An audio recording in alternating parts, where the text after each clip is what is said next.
Baik, selamat pagi semuanya. Perkenalkan dengan saya Radila Nirwasita Atha dengan NIM 202404100113. Di sini saya akan mempresentasikan karya tulis saya yang berjudul Mewujudkan Lingkungan Belajar yang Sehat dan Bebas Bullying di Fakultas Kedokteran. Baik, saya lanjut. Jadi untuk pendahuluan yang pertama ada latar belakang. Pentingnya lingkungan belajar yang sehat di Fakultas Kedokteran untuk membentuk profesionalisme mahasiswa. Fenomena bullying masih terjadi dan berdampak serius pada kesehatan mental, performa akademik, dan hubungan interpersonal mahasiswa. Lalu untuk rumusan masalah, yang pertama untuk rumusan masalah umum.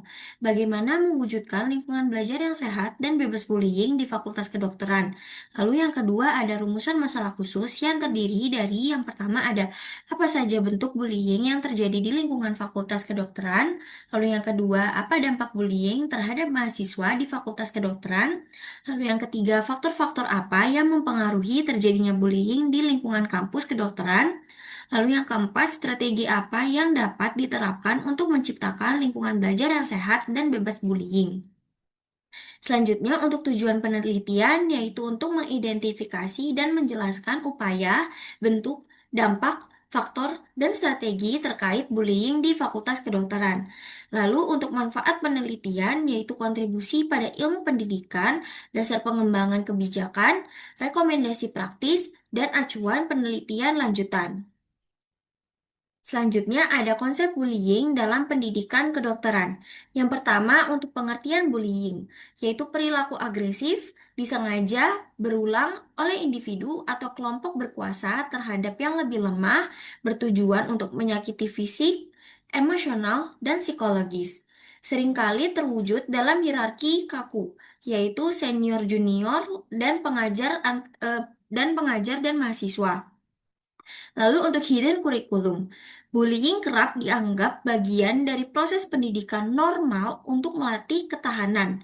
Namun ini problematis karena mengabaikan dampak negatif serius. Lalu untuk dampak seriusnya yaitu trauma, tidak berdaya, kecemasan, depresi, hingga pemikiran merugikan diri sendiri. Selanjutnya ada bentuk-bentuk bullying di Fakultas Kedokteran. Yang pertama ada bullying fisik, seperti kekerasan langsung seperti pemukulan atau dorongan kasar meskipun jarang. Lalu ada bullying verbal, yaitu penggunaan kata-kata untuk merendahkan, menghina, mengejek, atau mengancam. Contohnya meremehkan kemampuan akademik dan menyebarkan gosip. Lalu yang ketiga ada bullying psikologis atau mental, yaitu tindakan yang merusak kondisi mental dan emosional. Contohnya yaitu pengucilan sosial, intimidasi nonverbal, beban kerja berlebihan, dan menyebarkan rumor palsu. Lalu yang keempat ada bullying sosial atau relasional, yaitu merusak reputasi atau hubungan sosial. Contohnya menyebarkan fitnah, dan mengucilkan dari kelompok. Selanjutnya ada dampak bullying terhadap mahasiswa kedokteran. Yang pertama ada gangguan kesehatan mental. Resiko tinggi depresi klinis, kecemasan umum, stres kronis, dan PTSD dapat memicu perubahan pola tidur, kehilangan minat, iritabilitas, dan kesulitan konsentrasi. Lalu yang kedua ada penurunan prestasi akademik, seperti mengganggu konsentrasi, menurunkan motivasi belajar, menghambat kognitif, dan berdampak pada nilai ujian dan kemajuan studi. Lalu yang ketiga ada resiko bunuh diri seperti keputusasaan mendalam, rasa tidak berharga, dan isolasi ekstrim dapat mendorong ideasi bunuh diri atau percobaan bunuh diri. Selanjutnya, ada faktor-faktor penyebab bullying. Yang pertama, budaya hierarki kaku dan tradisi senioritas. Struktur kekuasaan yang kuat disalahgunakan, dianggap sebagai rite of passage yang menciptakan lingkungan rentan penyalahgunaan kekuasaan. Lalu, yang kedua ada kurangnya pengawasan dan penegakan aturan efektif, yaitu tidak adanya mekanisme pelaporan aman, tindakan tegas yang kurang konsisten, dan kurangnya dukungan bagi korban. Lalu yang ketiga ada normalisasi perilaku bullying dan budaya tough love. Perundungan dianggap wajar atau bagian dari pelatihan untuk membentuk dokter tangguh, mengabaikan dampak psikologis merusak. Selanjutnya ada strategi mewujudkan lingkungan bebas bullying. Yang pertama, ada pembentukan satuan tugas anti-bullying komprehensif, yaitu tim khusus dengan mandat jelas untuk mencegah dan menangani kasus, terdiri dari berbagai perwakilan sivitas akademika. Lalu yang kedua, penerapan kebijakan dan regulasi tegas dan transparan, yaitu kerangka kebijakan kuat dengan definisi jelas, prosedur pelaporan, investigasi, sanksi, serta perlindungan korban dan saksi. Lalu yang ketiga, ada pendidikan dan pelatihan anti-bullying berkesinambungan, yaitu integrasi materi anti-bullying dalam kurikulum, pelatihan bagi mahasiswa, dosen, dan staf tentang identifikasi dan intervensi bullying. Lalu yang keempat, ada mekanisme pelaporan efektif, aman, dan terpercaya, yaitu saluran pelaporan yang rahasia atau anonim, mudah diakses, dan memberikan jaminan perlindungan bagi pelapor.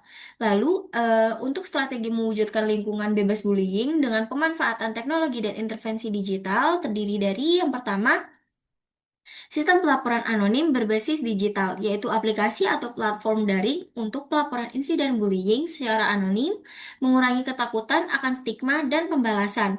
Lalu yang kedua, edukasi anti-bullying berbasis media sosial, yaitu penggunaan media sosial untuk kampanye kesadaran, diseminasi informasi, dan mempromosikan lingkungan belajar yang positif. Lalu yang ketiga, layanan konseling daring atau telekonseling, yaitu solusi fleksibel dan privat bagi korban bullying untuk akses dukungan profesional melalui video call atau chat. Lalu yang keempat ada pemanfaatan data analitik dan kecerdasan buatan atau AI, yaitu analisis pola komunikasi digital untuk deteksi dini potensi bullying dan intervensi prediktif. Lalu selanjutnya ada monitoring dan evaluasi budaya kampus secara digital, yaitu survei daring berkala untuk mendapatkan umpan balik real-time mengenai dinamika sosial dan iklim psikososial kampus. Selanjutnya, kesimpulan dan saran. Jadi, untuk kesimpulannya itu terdiri dari yang pertama ada bullying dominan untuk kesimpulan ada bentuk-bentuk dari bullying. Yang pertama ada bullying dominan terdiri dari verbal dan psikologis. Untuk dampak utamanya yaitu gangguan kesehatan mental, penurunan prestasi, dan resiko ideasi bunuh diri. Lalu untuk penyebab utamanya ada hierarki kaku, pengawasan lemah, dan normalisasi bullying. Lalu untuk strategi efektif yaitu terdiri dari satuan tugas, kebijakan tegas, pelatihan rutin, pelaporan aman, dan pemanfaatan teknologi. Lalu untuk sarannya yang pertama bagi Fakultas Kedokteran yaitu dengan membentuk satuan tugas dan sosialisasi rutin. Lalu untuk bagi sivitas akademika yaitu dengan tingkatkan kesadaran, berperan aktif, menciptakan lingkungan yang sehat. Lalu bagi peneliti selanjutnya yaitu kembangkan penelitian lebih luas atau efektivitas intervensi digital perbandingan tingkat bullying antar fakultas. Lalu yang terakhir evaluasi dan pembaruan kebijakan anti-bullying yang berkelanjutan. Baik, sekian presentasi dari saya. Apakah ada yang ingin ditanyakan? Silahkan yang ingin bertanya boleh raise hand terlebih dahulu, lalu sebutkan nama beserta NIM-nya ya. Oke, boleh dari Seril. Perkenalkan, saya Sari Sancia dengan nomor induk mahasiswa 2024-04-1011. Jadi, saya akan bertanya, gimana sih Fakultas Kedokteran itu bisa memastikan bahwa mekanisme pelaporan bullying dan bullying yang aman dan rahasia benar-benar dipercaya oleh mahasiswa? Terima kasih. Baik, saya izin langsung untuk menjawab ya. Jadi, Fakultas Kedokteran dapat memastikan kepercayaan terhadap mekanisme pelaporan dengan secara konsisten, menjamin kerahasiaan identitas pelapor, memberikan transparansi pada proses investigasi dan tindak lanjut tanpa mengungkapkan identitas, lalu serta secara berkala mensosialisasikan keberadaan dan keberhasilan mekanisme ini. Lalu keterlibatan mahasiswa dalam perancangan mekanisme juga dapat meningkatkan rasa kepemilikan dan kepercayaan. Apakah jawaban sudah bisa diterima?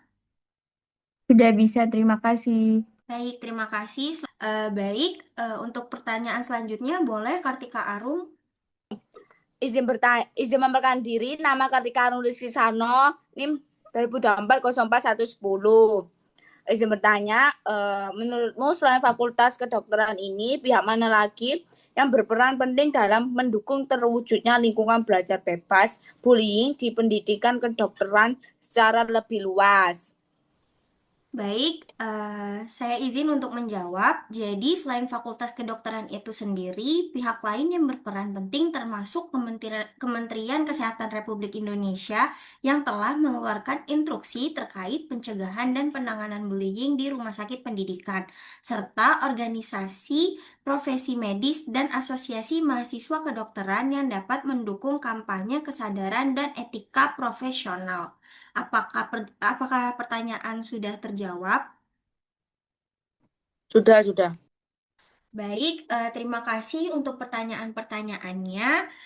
Sekian presentasi dari saya. Mohon maaf apabila ada salah kata. Selamat pagi. Terima kasih semuanya. Terima kasih. Terima kasih.